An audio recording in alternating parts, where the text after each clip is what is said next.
part of Africa, and I'm passionate about policy advocacy, specifically on good governance, and that's what my topic of today will focus on. Let's go.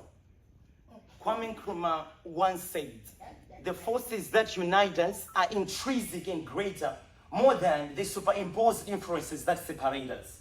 What if I told you that in Africa, a mango fruit can rot in Malawi, whilst a child is dying of hunger in Mali? Not because we don't grow enough food, but because we have built these walls and borders around ourselves. I come from Malawi, and to travel just 2 countries north, I need a visa. To trade fish in Kenya or sell my solar panels in Zambia, I need papers, permits, and for God's sake, sometimes I need prayers. But why? Why is it easier to fish tea from Kenya to London than to Cameroon? Growing up as a young kid, I was taught, Martin, think local. Borders are borders. But every fiber within me rejected that. Because when climate change hit my village, Cyclone Fred didn't care about borders. When I wanted to collaborate with fellow young leaders across Africa, paperwork stood in the way, but poverty didn't.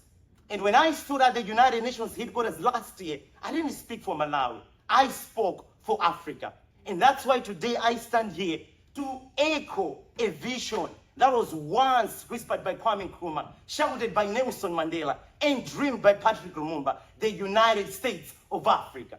Not as a slogan, but a continental revolution, a single African passport, one economy, that we need a borderless trade zone, a unified youth force that is shaping our Africa Agenda 2063.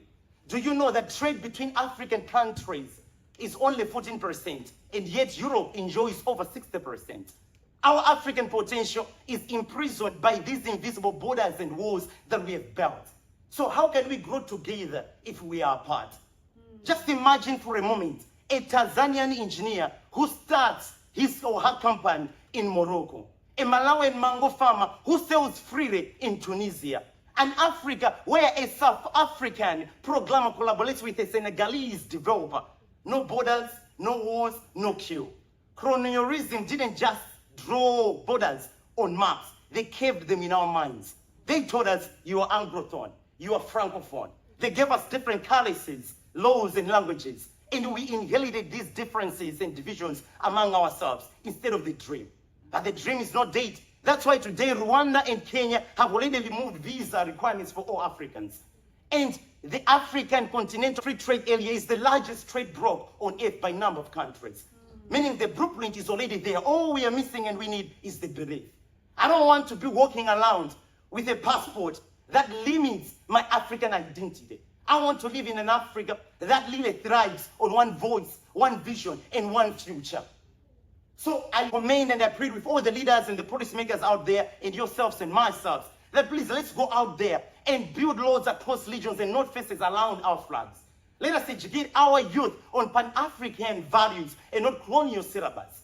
And let us ignite the revolutionized mindset. Because when I see you, I don't see Senegal, I don't see Benin, I don't see DRC, I see the United States of Africa. And that dream is not just possible, it is inevitable, and it starts with you and me, not tomorrow, but today.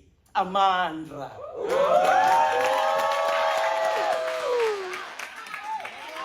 Malawi!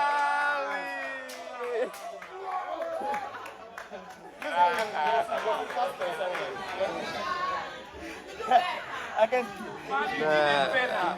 Malawi, you did it better. You did it better.